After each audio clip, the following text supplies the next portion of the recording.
If you're looking to start growing your own microgreens, you're probably interested in knowing how much this is going to cost you, considering you're looking to grow food at home for you and your family, increasing your health and self-sufficiency, or maybe you even want to start a business and grow these foods for your local community. But you need to know how much this is going to cost before you dive in. So in this video right now, I'm going to share with you exactly what those costs are in growing microgreens. And I'm gonna focus mainly on if you were just starting and growing microgreens at home, but I'll also be touching on some of these business expenses as well, because they can be a little bit different. Hi, I'm Donny Greens, and I've been growing microgreens commercially for about 6 years now, and now I have the ultimate privilege in teaching other people how to grow their own microgreens and even start their own microgreens businesses. Learning to grow microgreens has been the most impactful experience on my life as a whole, and I'm super pumped to be able to bring these knowledge and skills your way. That way it can hopefully change your life as well. So first, you're gonna need some supplies. We'll start with the trays. So when I first started my business, I was getting these deep, chintzy, cheap trays, and they would always break on me, and I had this tray graveyard. So I found out that the best trays on the market are from Bootstrap Farmer. And I prefer the shallow trays because I think that the microgreens grow a little bit better in there. They're gonna be a little bit more resilient for you, especially as a beginner grower when you don't really have your climate super dialed in yet. These trays are not only made in the United States, but they're perfectly food safe, and they're insanely strong and heavy duty, so they never break on you. I highly recommend those trays, and I'll even link them down below in the description. Next, you're gonna need a growing medium to put into those trays. Now, if you're first starting out, using a grow mat is totally fine, but as you advance your skills as a grower, you're gonna wanna start moving towards more of a potting mix because the microgreens always grow better in something like a potting mix. And funny enough, the grow mats actually tend to be a little bit more expensive per tray than if you were to be using a potting mix. But I recommend using a growing medium. Don't be growing your microgreens without one because I've seen tons of problems and headaches. So use a growing medium. Next, you're gonna need some seeds to go on top of that growing medium. It's important that you get seeds from a reputable seed supplier, because if you buy seeds from someplace like Amazon or Home Depot or maybe even the pet supply store, they're not gonna be as high quality as some of these seed suppliers who have seeds that are specifically for growing microgreens and growing sprouts. They typically have very high germination rates, they're oftentimes organic, and they've also been triple tested for pathogens to make sure that you're growing a safe crop. So one of the biggest companies, they're one of the most popular microgreens companies here in America, is True Leaf Market, and I get a ton of my seeds from them, so they're a great company to go to, and I'll also link that down below in the description if you want to simply use that link and check out their website. So True Leaf Market is what I use a lot of, and they're based in America. And then another great seed company that's based up in Canada is Mum Seeds, and I use their seeds from time to time as well. Next, you're gonna need some lights. Now, I have always used the Sun Blaster lights. Why? Because they're full spectrum, they give out a ton of light, and because of this, I'm able to use only one light per shelf. I'm seeing people buy shop lights that are just meant to go in your garage or light up an area. They're not really meant for growing, and in turn you have to strap on 3 lights onto your shelf to get the same effect. So I always go for a light that's made for growing, and if you can get something that's more full spectrum, I like that idea as well, because we're growing these microgreens inside in kind of like an unnatural environment, so I try to keep everything as natural as possible. And speaking of natural, if you do have some natural sunlight coming into a nice sunny window, or maybe you even have a greenhouse, which is awesome, you can totally grow your microgreens under the natural sunlight as well. And not gonna lie, I think that's the overall best way. But for me, I'm always growing inside just because I think it's easier for me and the way I'm running my business, so I always grow inside. But just to put it out there, I think sunshine is the most ultimate and best source of light on the planet. It's for the planet. So next is racks. Now, racks aren't super necessary, especially if you're just growing at home. You could even mount a light underneath your kitchen cabinet, or like I said before, you could be using a sunny window.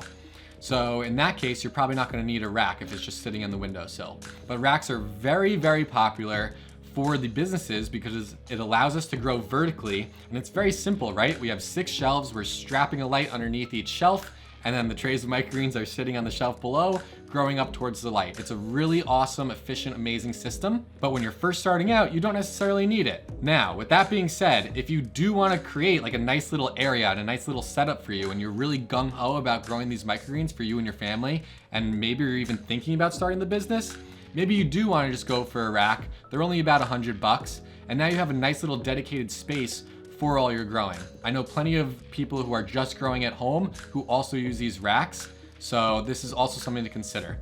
Me personally, I always buy the black racks. I think they look really fresh, especially with the black trays, but I do see people buying the silver ones as well. Go for whatever your preference is, and enjoy your rack setup if you do choose to go that route. So the total cost for all these materials, whether you get the racks and the lights or whatever, it's gonna be no more than a couple $100, which is nothing compared to the value that you get from growing your own nutritious food at home. Next, let's talk about some ongoing hidden costs, because oftentimes these are forgotten. So one, you're gonna need electricity if you're running your lights. Now, most people worry about the electricity cost, but it really doesn't add up to that much money. When I calculate my electricity cost per tray, it only comes out to about 25 cents per tray, and I'm living in New York where the electricity cost is pretty high. I think third highest in America. So this will depend on where you live, but overall, it shouldn't really be adding up to much in electricity for growing your microgreens. Next is water. Watering microgreens is actually very sustainable and very efficient because we're only giving the plants the exact amount of water that they actually need. There's really no water going to waste. Not to mention, we're really just using water from the tap, or maybe you're putting it through a filter out of the tap. That's great. And in most places, water is relatively cheap and very affordable. So your water cost as an ongoing cost is really not going to be that much either. Unless you do decide to implement some plumbing and make your whole setup even more efficient. That's what I did when I first started, because I knew I wanted to do it for a business. So my dad helped me. We ran a water line over from the water boiler room, and we brought it into the farm so that way I could use my little hose and my garden nozzle to water my trays. It made it a little bit more efficient, but that costs a little bit of money to get done. Now, time is often the most overlooked resource because people forget the value of their time. And in my opinion, I think it's our most valuable and most core resource. It really is the only truly limited resource that we have as humans. We're limited by our time here on this planet. So it's important to factor in your time, especially when you're doing it as a business, because time is money. So make sure you're really understanding how much time you're putting into growing these crops, and if you're running a business, making sure that you're also remaining profitable.